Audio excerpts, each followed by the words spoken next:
Al қайырлы кеш. Мына керемет Германиядан кешке серуен.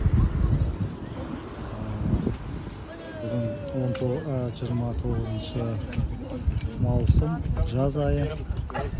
Вот мында ұлттық киімдерін киіп атты германдықтар, немістер. Бір қандай да бір мерекелерін тойлап жатыр. Керемет. Осындай бір өзеннің жағасында велосипедпен демалып, қыдырып серуендеп жүрміз. Вот мында бір керемет табиғаты тамаша жер бар екен. Мында балдар шомылып жүр, қасында үйректер жүріп жүр. Үйрек, қаз деген бияқта ешқандай адамнан да орынбайды.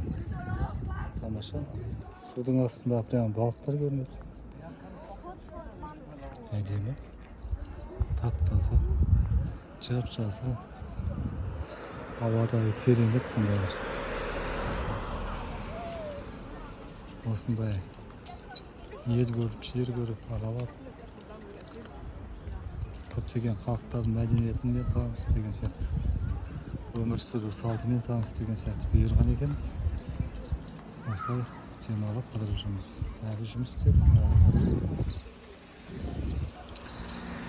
егер де праваңызда С категория болса, Европаға дальнобойщикқа жұмысқа кіргізуге болады. Мен сияқты қыдырып, осында керемет жерлерді көріп, Германия бар, Италия бар, Франция, Португалия, Чехия, Италия, Испания, бүкіл Европаны аралауға мүмкіншілік болады екен, жігіттер. Сондықтан да егер де қызығу танытсаңыздар, хабарласыңыздар. Айлаға 1,5 миллиондай болады шығмас. 1,5 миллиондан жоғары біздің теңгемен шаққанда. Тем более курс қазір евро өсті ғой 600-ге. Где-то 1,7 миллион 1,8 миллион айлық алуға болады екен.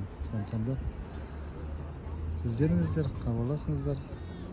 Менің телефоным осында төменге жазып қоямын. Жақсы амандықпен, жақсы күндерде жолыға берейік.